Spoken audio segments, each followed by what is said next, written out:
socials are working, and it looks like we are. Yeah, we are live. Kia ora tato. Welcome everybody. Welcome back to another Q&A here at Digital Boost. I have to say I'm really thrilled today to have Lisa Davey with us from Wild Mustard Marketing. I tracked Lisa down and I said, Lisa, please, please, please, and come and have a conversation with our Digital Boost users because we love marketing at Digital Boost and we haven't really talked about email marketing this year. Correct me if I'm wrong, people who are attending and watching with us live. So we're really going to get into the nitty gritty of email marketing, automation 101. Lisa is a Klaviyo expert, but she's going to talk to us all about how we can use email marketing to really boost our businesses. Lisa, welcome. I'm so happy to Hi, have you thank here. you. That was Before such a we nice introduction. well, you're Thank so you. lovely. I mean, and Lisa will tell you, I tracked her down. I was like, I want to talk to you. Let's get this going. So I was really excited to have you, for you to say yes and to come along because, as we all know, you're just giving your time. And this is we're so grateful for your time and for your expertise. So while we're doing this and while we're going through the motions here, and Lisa's going to present to us, we're going to save the questions for the end. Any questions you might have, if you're here in the Zoom with us, pop them into the Q&A. I will have a look at those at the end. If you are on our Facebook or LinkedIn or our YouTube, you're welcome to put any comments in there and I'll keep an eye out for them as well. But we're going to answer those in the end. Lovely to see you all here. Lisa, take it away. All right. Hello, everybody. It is so nice to be here. And thank you. Georgia did track me down. She hunted me. She made me log into LinkedIn multiple times, which I don't normally do. So it's awesome to be here. And I'm going to talk to you about how to effectively use email marketing in your business. And if you guys have been talking about marketing in general, then it is really important to focus on this channel as well, because I frequently see people pouring so much time and effort into their organic socials, into paid ads, and they have zero email stuff set up in place. And it just makes me really sad. If you don't have any email going on, you're absolutely missing out. So you've already been introduced to me. I'm Lisa. I'm a Klaviyo specialist. Now, Klaviyo is a tool. It's an email service provider. It is for e-commerce. So generally speaking, I work with e-commerce brands, but today I'm trying to spread it so that you can kind of apply it if you're a service provider as well. This should be useful for you. If I'm saying the word product or customer, I just want you to put on your little thinking hat and switch that to client or service, okay, so that it applies to you. So take what you need and leave what you don't. I've been doing this for 4 years now. I've generated over $6 million in revenue for my clients with 40. I think in the last couple of weeks, I've actually cracked 50 brands across New Zealand and Australia, helping with setting up things or strategy or audit. So I'm here to share some of that knowledge with you today. So what can email do for you and why is it so important, as well as things like your ads and your social media? It is so important because it is a direct channel to your audience. So if you're throwing things up on social, you're fighting an algorithm, you're paying for ads, it's costing you pay per click, but email is going directly to the people who have said that they want to hear from you because they wouldn't be on your list if they didn't care about what you had to say. So you can use it to communicate, to grow your customer database, increase that retention rate, gather reviews. Like social proof is so important. We love testimonials, building loyalty and trust, increasing your sales and your average order value. So overall, it can make you money, which is what we all want, right? So it is part of a cog. So all of those other things that I'm saying, oh, you need to have this, that's still so important. Your digital marketing strategy overall has got heaps of moving parts. And it is organic social, paid social, SEO, your website, Google ads, print ads. There's so many things that all need to talk to each other to be effective, but you can use this for so much more than newsletters. A lot of the time people are coming to me and they're like, I don't want to send out weekly newsletters. I don't have anything to say. I don't want to upset people. You can do so much more with email and your email marketing tools than just sending boring newsletters like, oh, hey, last week I went to the park and I saw it. Like, come on. You can really get deep into the things that your customers or your clients care about and communicate that through email. So I have got four pathways to success with email marketing, and they are acquisition, retargeting, promotion, and retention. And today what I'm going to do is go a little bit deeper into each one of these 4 pathways. And I want to talk to you a little bit about compliance and list growth and things. And you should walk away with an idea of what you could or should or want to be doing with your email marketing, and basically where you can get started. So we'll dive straight in with acquisition. So the concept of acquisition is growing your list and converting first-time customers.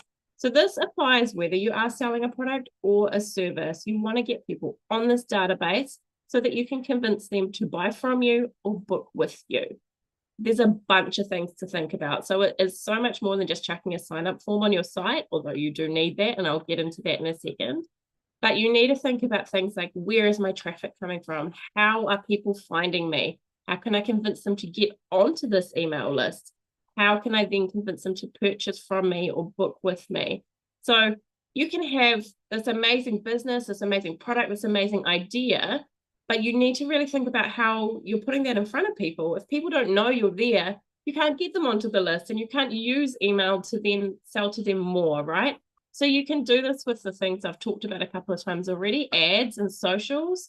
PR is big. If you've got a great story to tell, get in touch with a PR agent, get some media behind you. Sign up forms and pop-ups on your website. Yes, so we're going to drive a heap of traffic to the website. When they get there, we need to grab their email address, whether or not they book or buy on that first visit to your website. And you can do that with good old-fashioned bribery. So discount incentives, value ads, free downloads, lead magnets, all these kinds of things. We just need to give them something worth it to them, because if they're going to hand over their prized email address, they're probably not going to do it if a thing takes up their whole screen that says sign up to our newsletter, because it's not really like, why are they going to want to do that, especially if they're new first-time visitors. So sign up forms are important. We just need to make sure that we're strategic with them. So sometimes a little time delay, especially if your site doesn't have a really fast load time, a little time delay on your website before that comes out, you can make them pop up or slide out from the side, or you can put an exit intent form on so they only come when the customer goes to leave your website. A heap of different ways you can do it. Direct sign up forms, I've put this here as well, because you can grab a direct link that you're sharing in your Instagram stories or your Facebook posts or your TikToks, if you're that way inclined, that take people straight to a form that they can put their details into. Also, if you have a store or if you attend markets regularly, you can put that link behind a QR code and print it out on a nice big thing and put it on the front counter or the front of your market stall so that people can scan it. You might want to use a giveaway or a value add. There's so many things you can use to bribe people, but you want to give them a reason to be on that list. And that reason needs to be valuable and viable. So it needs to be valuable to your customer. It needs to be something that your audience wants and will benefit from, but it needs to be also be viable for you. So I know I spoke to someone yesterday who said, oh, we put this form on, it had a 5% off discount code, but we were losing money because our profit margins are quite low on what we sell. So viability is about whether or not you can afford that. If you're selling a product, you might have a low ticket product that you've got a higher profit margin on. Can you give that away for free?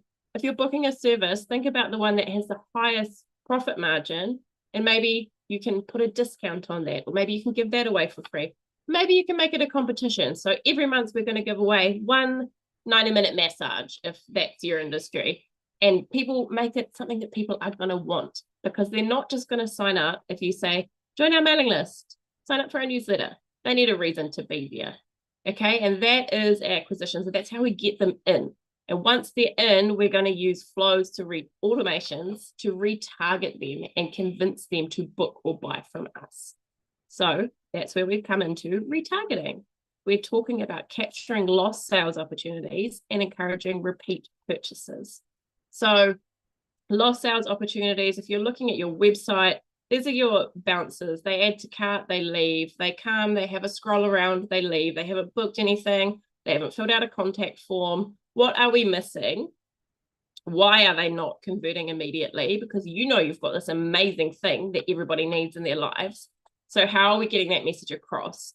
And we can use email to get these people back over the line, because sometimes it's nothing to do with your messaging and everything to do about timing of their visit. Sometimes they've left their wallet in the car and they can't be bothered going out to get their card to book or buy at the time. So think about your conversion and bounce rates of your website. A functional website is key for email to be successful. And I encourage everybody to go through your website or your booking service in incognito mode, or use someone else's phone or computer, a different browser, and have a look at what that experience feels like as a customer, as a brand new customer, with fresh eyes. The reason I'm saying incognito or different device is because sometimes we just get so used to seeing what we're putting out there. But if you look at it through a different lens, it can be like, oh, actually, there's something missing here, or that took quite a lot of clicks to get through to purchase. So think about what's preventing those conversions and what's going to push them over the line. Again, bribery generally works really well. How can you get them back onto your website? So we can use remarketing ads. If you're running meta ads, there's a heap of things we can do. But with email, we can set up a whole lot of triggers, whether they've been active on your site, whether they've bought before, whether they've added to their cart, whether they've viewed a certain page, and we can start drip feeding them emails to get them back over. You want a 3% plus conversion rate on your website. If that's not happening, then go and chat to a web dev or a web designer, have a look and just check that your checkout, your user experience, your customer experience on your website are all really, really excellent, because those things are going to make or break the sale at the end of the day. So these are some possible triggers that you can use for your automation. So a site abandonment is triggered. Site abandonment is triggered when someone just visits your website. Browse abandonment is triggered if they're looking at a product page, potentially a service page. Checkout abandonment, they've gone all the way to the checkout process to put their card details in, and then for some reason they've exited. So those are your really high intent buyers, and they're the ones that we really want to try and lean into to bringing them back across. And cart abandonment, they've added to their cart, they've left. Look, some of us may or may not have habits of adding a bunch of things to cart and then leaving just because to get their dopamine hit. Okay, so it's a thing. But we can bring them back over by sending them reminder emails. Hey, we saw you browsing. Hey, you've been, what, you left this behind. Really simple. Do you want to come back and buy it? We can add social proof. So reviews, testimonials, get that stuff in the email. It's like, this is what Georgia said. Georgia loved this. You can love it too.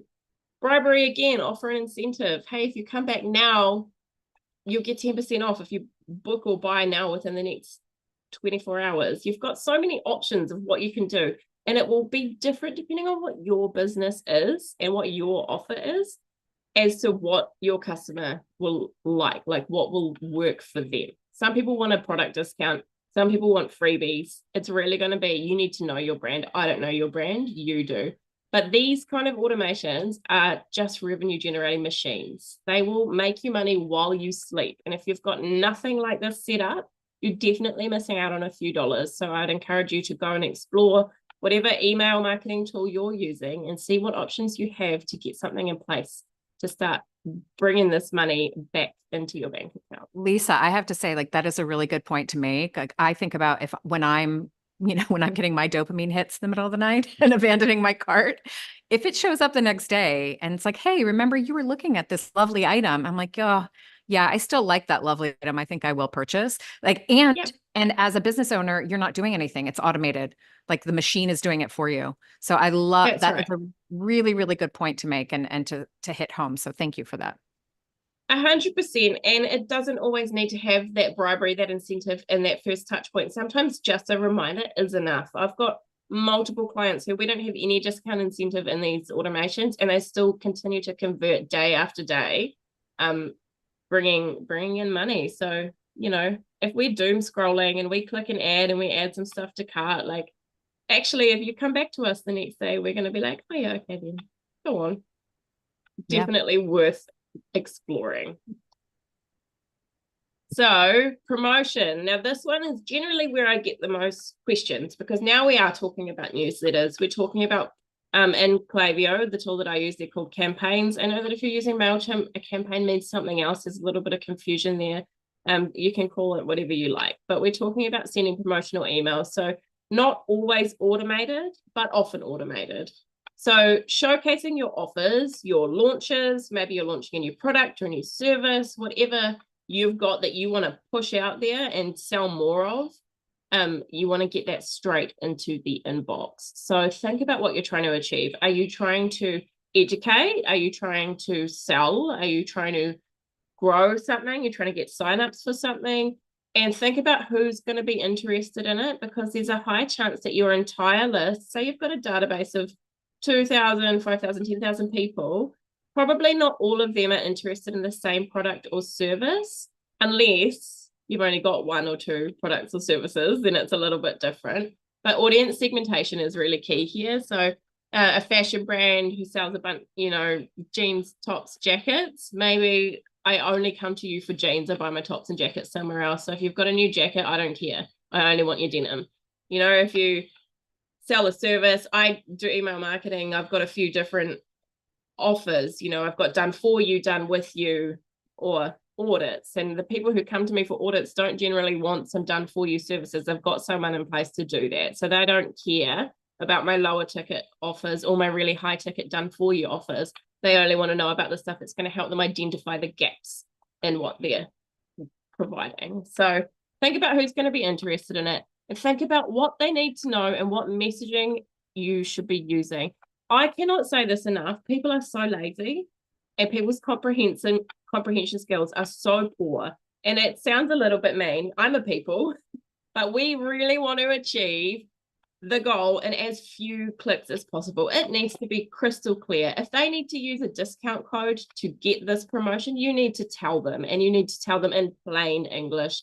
There is a place for creative copy, but it needs to be really, really clear. Sometimes clarity over cleverness is really important. So make sure you tell them. If they need to add the product to their cart, tell them that. If there's an end date on this promotion that you're launching, tell them when it is. Tell them twice. Tell them 3 times, because they will skim read it, and then they will reply to you and be like, oh, this isn't working, or I don't know how to do it, or they'll ask you questions that you've told them, and you'll get frustrated. So make sure it's so clear and you give them all of the information that they need.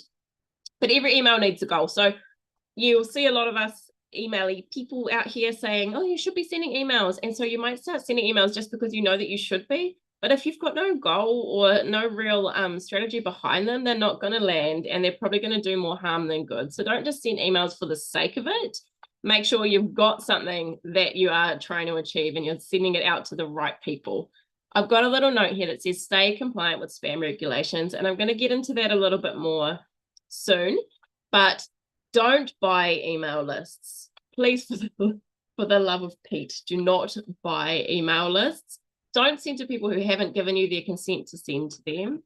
Don't skip the details, and keep everything on brand. So if I'm quite a fun, crazy brand, if I go out and send a really formal email in like corporate buzzword language, it's very polished and it's black and white and it's minimalist, people are not going to know that that's from me. They're going to think I've been hacked. If you are a really minimalist brand who keeps things nice and tidy, don't go and suddenly send an email that's covered in bright colors and has this crazy fun brand voice, because they're going to be like, what is this? You have to keep your messaging and your aesthetics on brand. If you don't have a strong brand, then I would urge you to explore that avenue, because we're coming back to that whole being a cog in the machine. Branding is key. So you can call them campaigns, you can call them EDMs. Some of the older audience tend to call them e-blasts or newsletters. I've heard them called all kinds of things, but sending your offers out to the world, or your brand updates, your stories, whatever you're sending, get them out there, but make sure that you've got a goal behind them. So you can use these to launch stuff, sell stuff, promote stuff, brand story and updates. So particularly for service-based businesses, there's a lot more I language that comes into these emails, and stories, and this is what we've got going on in store this week. It might be less selly and more educational, and that's okay, just as long as we go back and say, okay, what are we trying to achieve? Have we got a goal? Is it crystal clear what we are doing? And you can use it to create hype too. So if you've got an event or if you've got something coming, you can tell people about that, but don't get lost in the crowd. Our inboxes are overflowing on a daily basis with promotional emails. So make sure your subject line stands out. And again, clarity is so, so key here. And then retention. This is my favorite part of what I do. So retention is the art of making customers fall in love with your brand, your service, or you if it's just you doing you and coming back again and again and again. So we want to increase the retention rate. When I say that, what I'm meaning is increasing your return customers, because you are probably aware that it costs less to sell and it's easier to sell to someone who's already bought from you once before. So acquiring a new customer is quite a lot of work, because we've got to convince them, choose us. This is why you should choose us. If someone's already chosen you once before and that experience was positive, then that's going to be really easy to say, hey, come back, buy again, book again. If that experience wasn't positive, you might have a little bit more work to do. So we want to think about that. We want to think about your shopping experience or your booking experience, why they're going to come back, what makes you the best choice, and how you can remind them that you're there. Sometimes I'll buy something, book something, it's been really great, but it's actually easier to buy the cheaper version from the supermarket. Even though I liked that product better, it's easier to just grab it in the shopping, if that makes sense. So you need to stay fresh in their mind, and you can use email to do that. So you want to think about frequency. How often are you sending to them? Are you slamming them?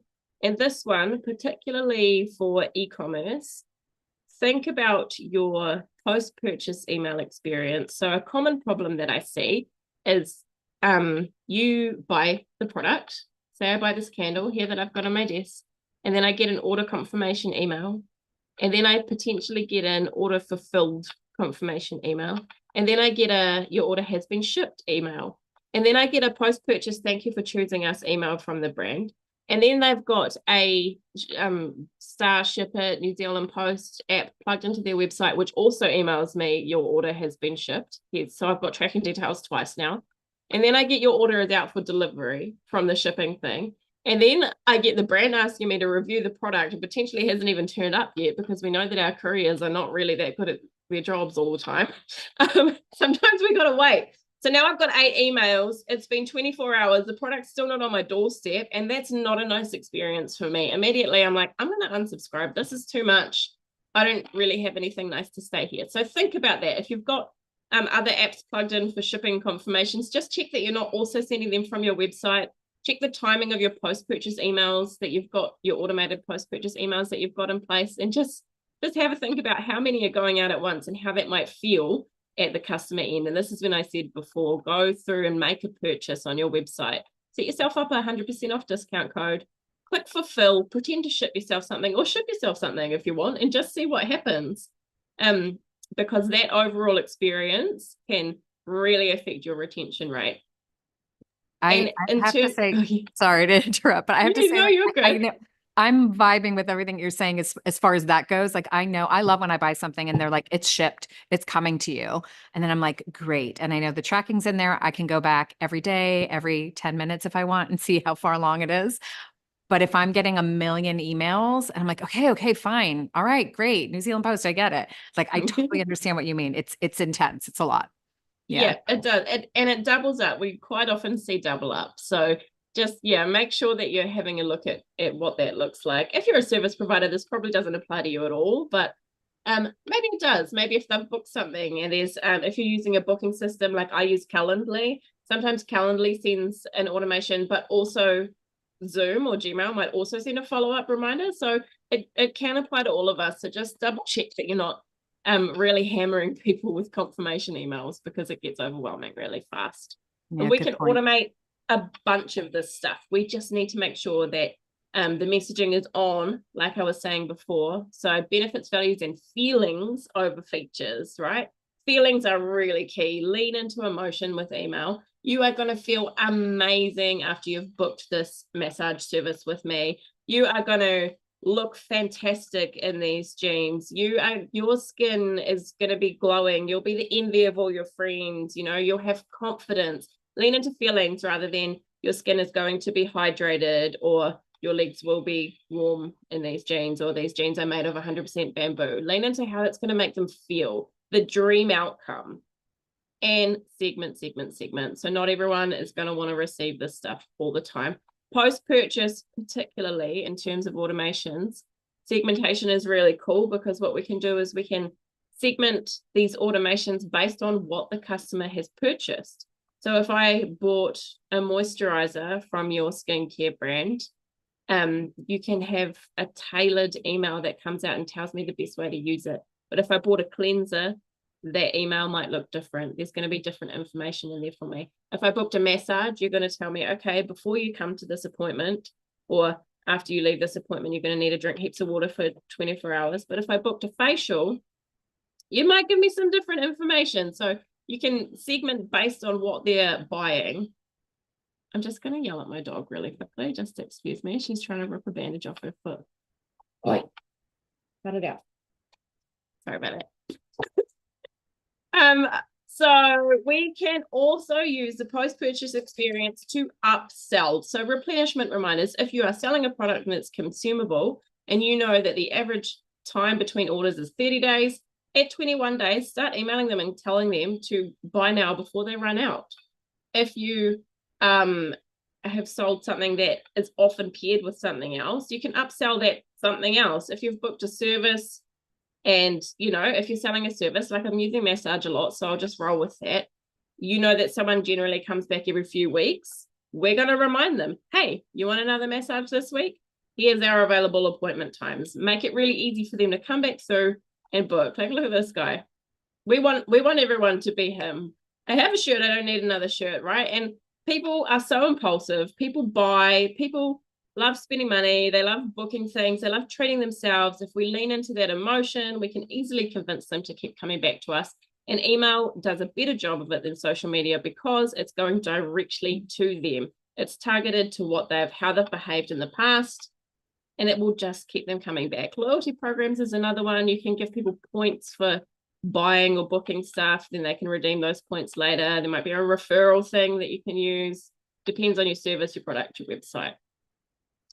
So tools. So what can you use to make all this stuff happen? So for e-commerce, Klaviyo obviously is my favorite. There are other options. If you've got a Shopify store, they've got a free email marketing thing built in there. And it actually does quite a lot of cool stuff. Like it's pretty good. I'm not going to knock it too much. It doesn't do as much as Klaviyo, but it's pretty good. Most people are familiar with MailChimp. It's not my favorite. I've got some strong feelings about it. I won't go into those. There's also Omnisend, Drip, Privy, Marcello. There's a heap of options you can look into. But if you are selling a product, I would urge you to explore Klaviyo. It's got awesome segmentation options. It does a heap of cool stuff. If you're a service provider, my best recommendation would be Flowdesk. It's really easy to use, really intuitive. They've got excellent customer support and education to their customers through their emails that they send. MailerLite is another low-cost option. Again, try not to use MailChimp. Monkeys shouldn't be wearing hats. Omnisend, ActiveCampaign. If you are big, if you've got a big database, if you are, it's quite corporate, ActiveCampaign. It's not very cheap, but it's got heaps of options in terms of running offers and doing fancy things. It's quite technical. So if you're really corporate or you've got a massive audience, maybe you run events or something, it could be worth looking into ActiveCampaign. Prevo, again, Google it. There's so many options. But these, I think, personally, these are your best ones. Compliance. So I want to talk about this a little bit. And I never used to say much about this. I used to just potter away in it in the back end. But from February of this year, Google and Yahoo released a whole lot of new rules. Basically, what they're trying to achieve is less spam, less phishing, less dodgy stuff happening out in our inboxes, which is excellent from a customer perspective. Not so excellent when you're sending marketing emails because it's been a little bit of a headache. But from the 1st of February, they've said you need to do all of these things to ensure that you don't get blacklisted or put in the spam folder. And they've started cracking down on it from June. So more than ever before, it's really important that you look into this stuff. You must have a DMARC policy on your domain, an authenticated sending domain, easy unsubscribe link. So I don't want to see you putting your unsubscribe in white font on a white background so that people can't see it. Come on, make it easy for us. And healthy spam and unsubscribe rates. This is a really big subject and I could potentially do a whole nother session on it. But if you have questions about this, drop them in and I'll come back to them. I've got a checklist that I can potentially share with Georgia at the end that she could maybe send out to you to look into this. But you need to be able to log into where you have bought your domain from. So that might be GoDaddy or Free Parking. You need to be able to add some CNAME records and some text records to that place to be able to authenticate your sending domain. This means that in the inbox, the email is going to come from send.wildmustard.co.nz rather than if you're just using MailChimp, Klaviyo, whatever's shared servers, it comes from Wild Mustard via ksd dot blah blah blah blah blah blah blah blah. And it's basically the inbox providers don't trust you unless it's coming from your actual domain. That's the easiest way I can sum it up. But there's a lot more to it than that. So the basics, every brand needs bread and butter. So these are the things I would expect to see in place for every brand or store or website in terms of automated email flows. So everyone should have a sign-up form. There should be an easy way to get people onto the list. Everyone should have a welcome series flow. This is sometimes called a welcome sequence. There's some interchangeable words that go on here. Even if it's just one email, if I've given you my email address, something needs to happen. I need to receive something more than just you have been subscribed. This is your opportunity to give brand story, brand education, product information, anything, but something needs to happen if I'm going to give you my email address. If you're in e-commerce, at least one checkout abandonment email to retarget, like we were saying, if we've been window shopping in the night. A post-purchase flow, so there should be, again, at least one email. This applies to post-service booking as well. So whether that says, hey, it's been a couple of weeks since you had this service done for you, it could be asking for a review, it could be anything, or if they've bought the product, there needs to be something there. This is where you can really nurture these people that have given you their hard-earned cash and say how much you appreciate them. And a little hack is to make this a plain text email. So that means it's got no design, no bells and whistles, nothing fancy. It really just looks like you've written that email yourself, and people will reply to that. They will think that you have taken the time to manually write them that email, but you haven't. You've written it once and you've set it up as an automation, but people love it. And I've got use cases of this. I've got one client that I put this strategy in place for, and she gets like 20 replies a week to this email that says, thanks so much for trying us out. I hope you love it. Gives a few tips on getting the most out of their product, lets them know what to do if it gets lost in the post, and people love it. And they just think that she's writing them this email. It's amazing. It will increase your conversion rate by tenfold. At least fortnightly campaigns, newsletters, another interchangeable word. If you send less than one email every 30 days, your sender reputation, so how the inbox providers like Gmail or Yahoo or Outlook, how they view you and how much they trust you, you're basically starting from zero every 30 days. So I would encourage you to send at least fortnightly emails to your database, even if it's only a small percentage of that database, but just keep something happening so that you're not starting from zero with your sender reputation every time you go to send an email. And that comes back to, again, that basic audience segmentation. So by email engagement, by that I mean, have they opened your emails? Have they clicked your emails? What have they been doing? Or by their purchase history, have they shopped from you at least once before, twice, 3 times? Are they a repeat purchaser? Have they never bought from you before? You're probably going to speak to those kind of people differently. So make some notes on this screen, because this is the what you need screen, and I think it would be excellent for all brands to have these bread and butter things in place to see some successes with their email marketing. So how do you know if it's working? And again, analytics is something I could probably talk for an hour about, but what you should be looking at is open rates. I've got a note here that says be mindful of robot opens. So another privacy thing that rolled out a couple of years ago, SMPP, basically there's little invisible robots that are opening your email before it even gets to your inbox.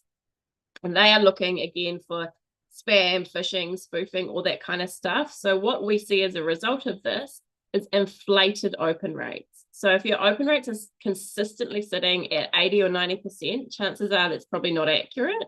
It's more likely to be around sort of 40, 50. Again, brand dependent on what you're sending and what you're offering, but we're seeing really inflated open rates. Click rates are something you should be looking at. So how many people are clicking the links in your email?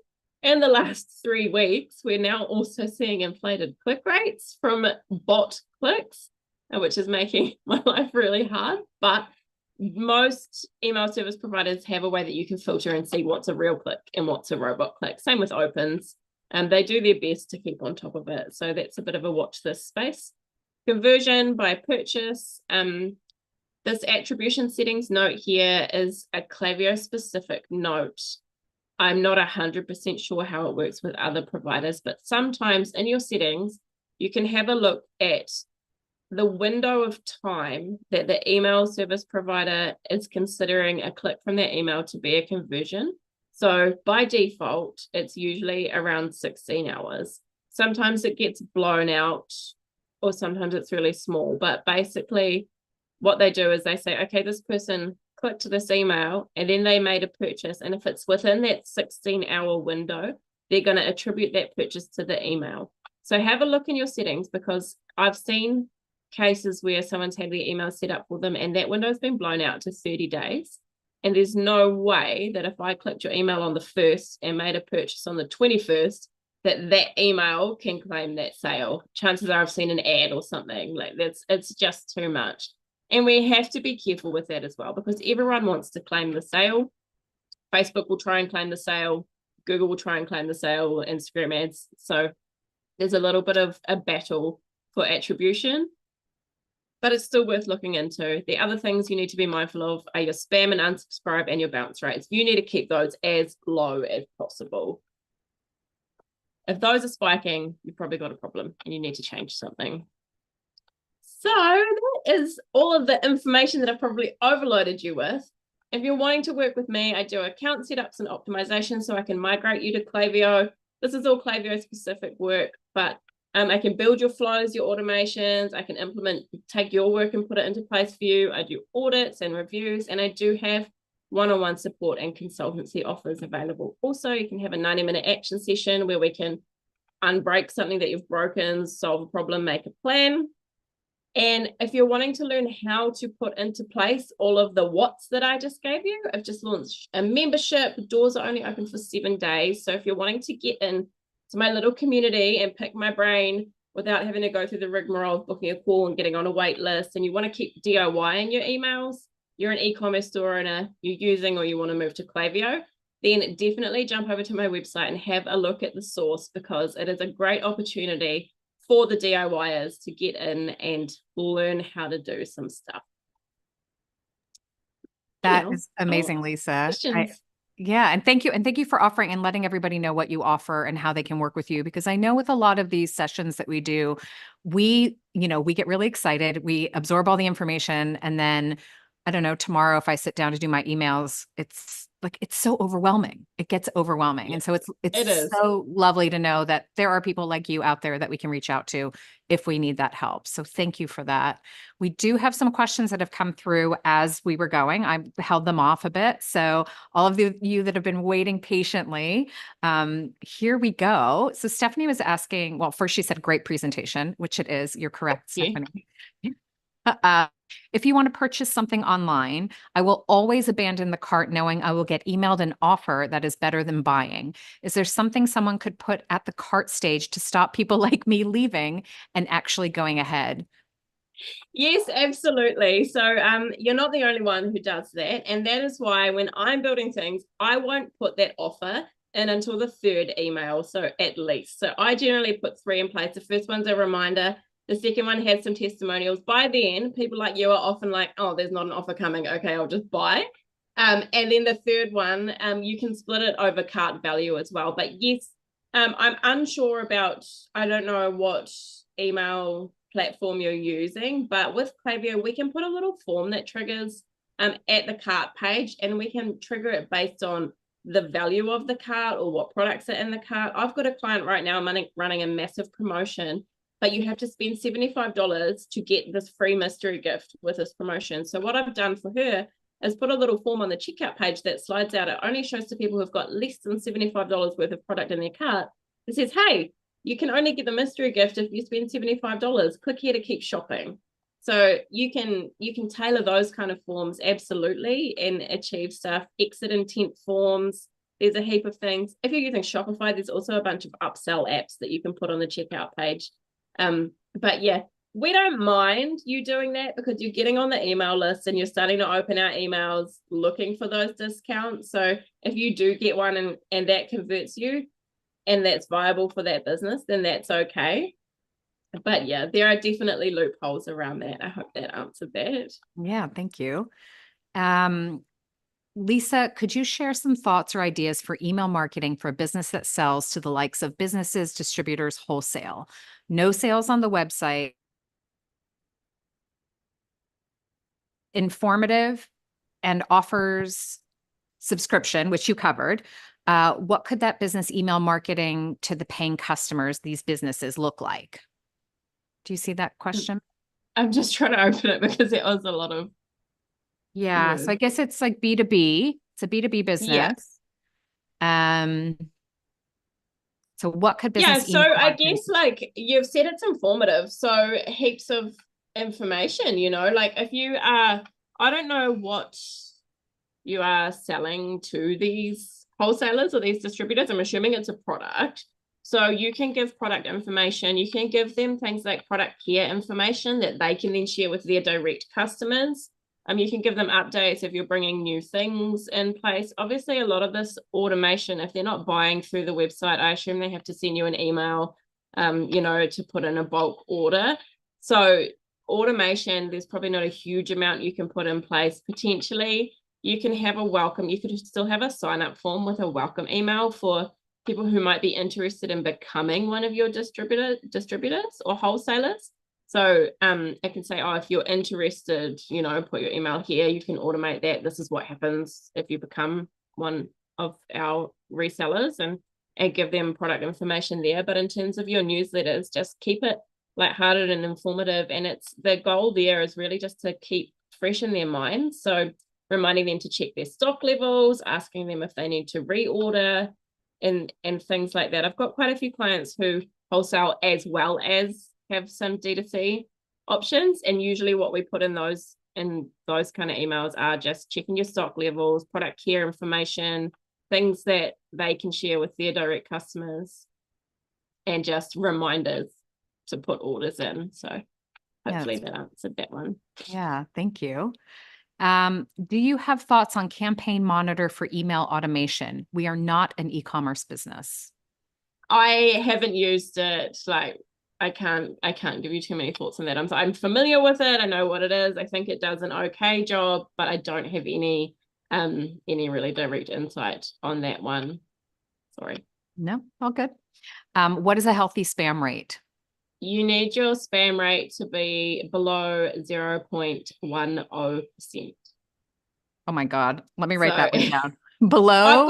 I've got a checklist, and I saw some people asking for slides and stuff. So I will give you your compliance checklist. There's also a link, an article from Google, which I can give. I don't know, Georgia, if you send out like a post session email to people, I but I can give can. you the link. So you want unsubscribes below 0.3% and spam complaints below 0.1%. So if it's above that, it's a really low number, right? So that's sender reputation, segmentation, not hammering people. There's a lot of things that come into play here. So if it's spiking above that, feel free to reach out and we can have a look at why that might be happening.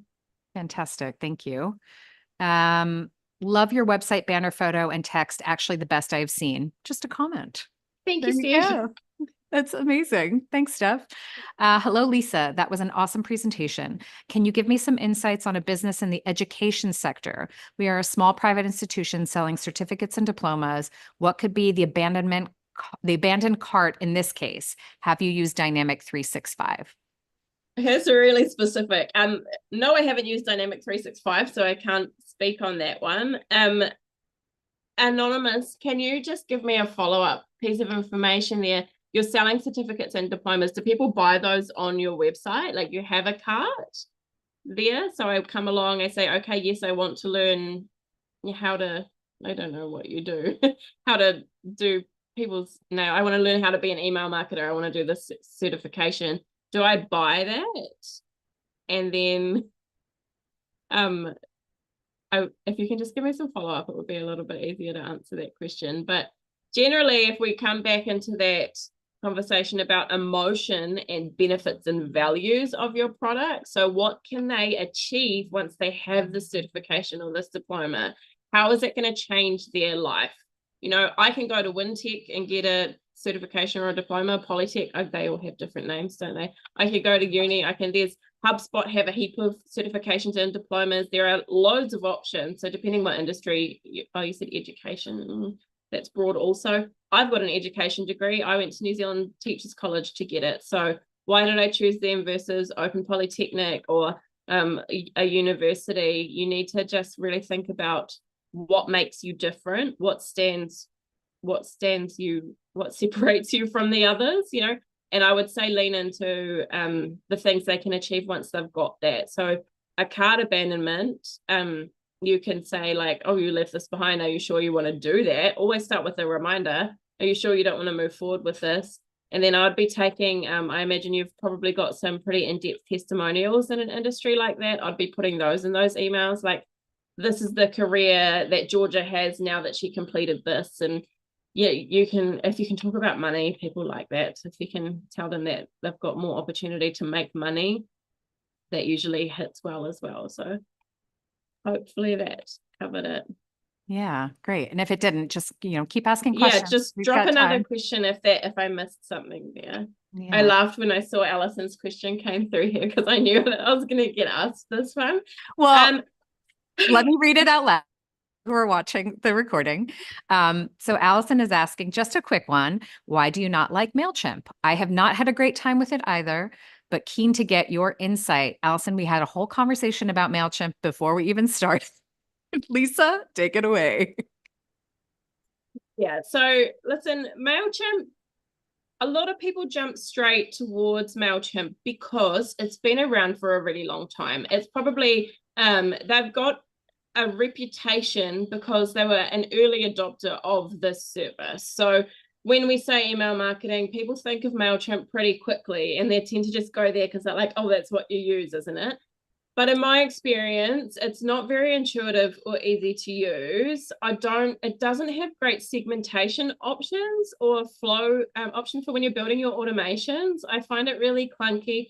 Overall, I feel like, listen, this is just opinion, okay? This is just an opinion piece, but I find it really dated and I just don't love the user experience in there. I've migrated a bunch of people from MailChimp and we've seen massive results after the fact. So it's just a little bit ugly and a little bit clunky. The template editor is not that nice. They put their prices up too last year, which now are pretty on par with Klaviyo. So before people went there because it was cheaper, it's not cheaper anymore. But they didn't improve the product. They just put the price up. And another thing, and this is like a personal thing that just annoyed me, but I'll share it anyway. With the new compliance rules that came out, so we knew from October that they were coming, okay, that Google and Yahoo were introducing these compliance rules. We knew that from October. Klaviyo partners were used. People were getting warnings from Shopify and from their website platforms from the beginning of the year, because it came into place on the 1st of February. So we had a bunch of time leading up to then saying, hey, you are going to need to make these changes before the 1st of February and before the 1st of June at the latest. So in that last week of January, first week of February, I was really busy doing a heap of compliance stuff. Flowdesk handled this so well. Klaviyo handled it pretty well. I think Flowdesk actually handled it better, and that they emailed their users, this is coming, this is happening. MailChimp didn't send an email to their users, to their customers about these compliance changes until the 21st of February. And that alone for me is like, that's pretty big, because it was a big deal. It's a big deal. And they didn't give anyone any information in the lead up. There was nothing on their website about it. They hadn't sent any emails. And it wasn't until the 3 weeks after the fact that they said, oh, hey, by the way, you need to do this stuff. And I just feel like that's terrible service. Yeah, that's a great answer, Lisa. And that's from the expert side, right, of the email marketing. And Allison, just from those of us who do use MailChimp, I can concur with Lisa. I started using MailChimp because it was pretty much the only thing that was around at the time. And I've been lazy and afraid to move from it because as all of you who have been with me this past year know, I'm super analog. I work for Digital Boost, but I'm analog and I'm afraid of the digital, and I'm getting in there more, but I'm also ready to convert. I'm ready to leave. I'm ready to leave and go to the next one. And Lisa is really the one who convinced me before we started. So thank you, Lisa. Yeah. We've got some other questions here. Oh, and Allison says, haha, sorry, I'm a journalist. Oh, oh no. Oops. Maybe I shouldn't have said what I said. Anyway, I've taken over for a not-for-profit who use MailChimp. It's not working for us at all. Some of our marketing is done by volunteers, so any platform needs to be fairly intuitive. Do you think Flowdesk would be the best fit, or is there another one we should look at as well? That's a really good question, Donna. And I would look at Flowdesk in terms of it being intuitive, and it has really nice templates and stuff. But if you're not for profit and there's volunteers, it might be worth also looking at MailerLite, which has an excellent free plan. I'm not 100% sure on Flowdesk's pricing, so have a look at it, explore it. I think most of them have a demo. They have pretty decent websites, but MailerLite is another option that has a pretty extensive free plan. I used to use MailerLite in the early days, and that might be a good option for a not-for-profit because you can achieve a lot of things for no money. Oh, that's great. Thank you. There's Click Dimensions for marketing campaign that works with MS Dynamics. Oh, I think that was something, that was a comment. Yeah, I'm like, oh, yeah. I think we missed the slot for that. Thanks, Stephanie. Oh, and this was back to the education, the anonymous. Yeah, cool. The answer was great, Lisa. Our customers will either visit our website and fill out the form to sign up or request contact. I feel I need to create automation to those ones who didn't move forward. So your answer was great. That's great. Yeah, if you can tag them, like if they're filling out a form and then you're getting them on board, if you can somehow tag them in your database as converted or not converted, then that would help you to set up that automation to follow them up if they haven't come back to you. Oh, brilliant. And Donna said, awesome. Thank you for your answer before. Hello, Lisa. Thanks for this. I used to love MailChimp too. I love all the old MailChimp users, but my opinion changed when I started using Klaviyo. What do you think is a good CTR? I have a good open rate, but how can I increase my CTR? Yeah, so it's a tricky question to answer because the CTR can look different on what kind of email you're sending. So, if I'm launching a massive sale for a brand that hasn't done a sale or really does them, then the CTR is going to be way higher. 3+% is kind of where you want it. 5% is good, like quite good. Sometimes the CTRs I'm seeing, are like 2%, 1.5%. So as long as it's over like 1.5, I think you're okay. If you can get it above 3 to 5, then that's good. If you can get it above 5, then that's excellent. So increasing your CTR, that question is a little bit easier to answer. So that's making sure that your calls to action are really clear, that you have links behind every image that you're putting into your emails, that your messaging is really clear. Make sure you've got a call to action in the first 350 pixels of your email. So in that hero image, that top header, make sure that the offer and a call to action is right there so that people can click through without having to scroll and read a novel. So yeah, just making sure that it's easy to understand why, and that they've got a good reason to click. Make sure that it's an enticing offer. So messaging, copy, design can play a big part in that as well. Obviously, I can't see what you're doing, but design, layout, all kinds of things like that. But yeah, generally copy on the buttons and the calls to action can make a huge difference to your CTR. Oh, thank you. Great. Sorry for newbie question. What do you mean by segmentation? Good question. That's a good question. That's an excellent question. And it is another thing that I can probably do a huge session about. And actually, I've got one of these scheduled inside my membership for next month, a whole session about segmentation. But basically what it is grouping your audience. So grouping the members of your database based on either an action that they've taken, so a purchase or a click or some kind of metric, or based on behavior or properties about them. So You can segment your audience by people who live in Auckland, people who live in Christchurch, people who live in Dunedin.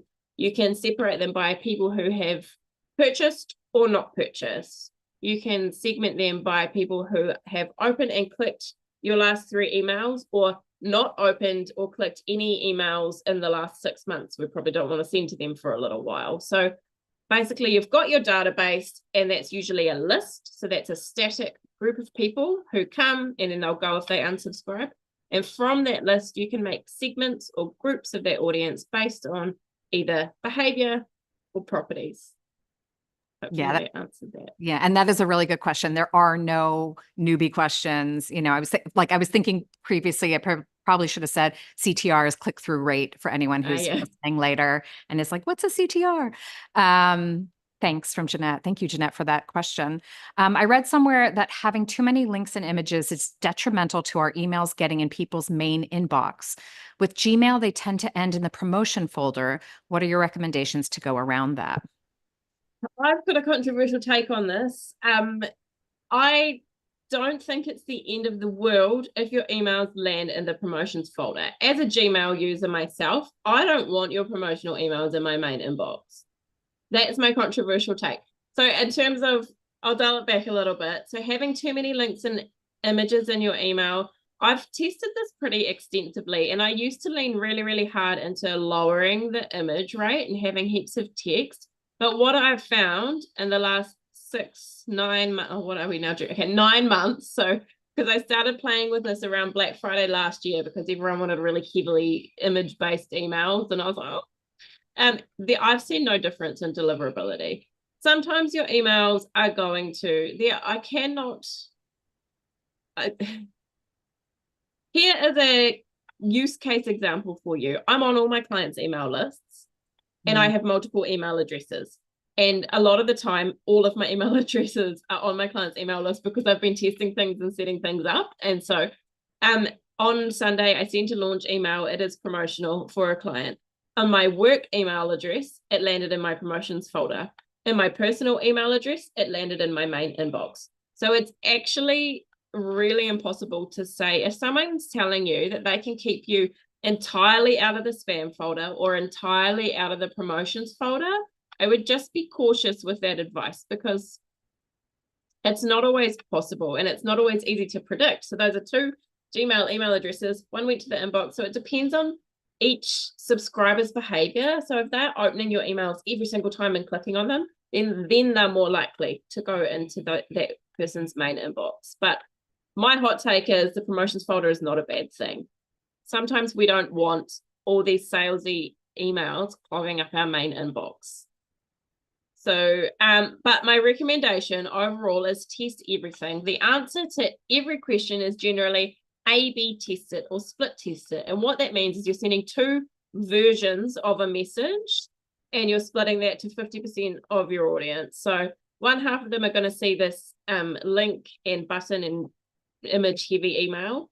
Send the other half with more text and less images and see which one converts better. Track the clicks, track the conversions from that and see how that goes. So test it and see if it makes a difference for you. I've been testing it for 9 months and I'm not seeing much difference depending on emails. Obviously, we don't want like these really big lengthy emails with heaps of images. And this is actually a good opportunity to probably just slot in that in terms of design and images in your emails, never send your email as one big long image. Because if that image doesn't load, then that person's not going to see anything in the inbox at all. Just a little broken, the little broken image thing and maybe a button underneath. So slice them up and have some text blocks in the middle. But yeah, test it, Alice, and see how you go. Let me know. I'm always curious. I love a bit of data. Oh, that's awesome. Thank you, Lisa. And I think we're at our time. It is 11. Thank you. Oh, thank you, Lisa, from Alice. Yeah. Thank you, everybody, for coming. Lisa, this has been so informative. This has been a great presentation. We've had a lot of engagement and people asking questions. If anyone is watching this replay and you have questions for Lisa, reach out to her at wildmustard.co.nz. You can always reach out to us at support@digitalboost.co.nz. Is that right? I don't know. More coffee, Georgia. You need more coffee. You guys know how to get a hold of me. I will talk to Lisa about getting slides for you and all of the information that we talked about. Those of you who have RSVP'd for this on our platform, I will send that email out to you. Those of you who are watching this and are not on platform, get on platform, reach out to me. I will make sure to get these slides to you and all the information that you need. Thanks, Lisa. This has been brilliant. You Thank are you so so much. welcome. Thank you for having me. Yeah. Oh, and I also just wanted to mention that Lisa's coming back. I've dragged her in for a workshop in October. I believe it's the 17th of October. We're going to be talking about Black Friday deals and our marketing around that. That's what we're doing. So join us. It's already on platform. Go in RSVP. We'll see you then. Lisa, you're amazing. Love having Thank you. you. Love having all of you who show up live every time. And we'll talk soon. Matewa. All right. Bye.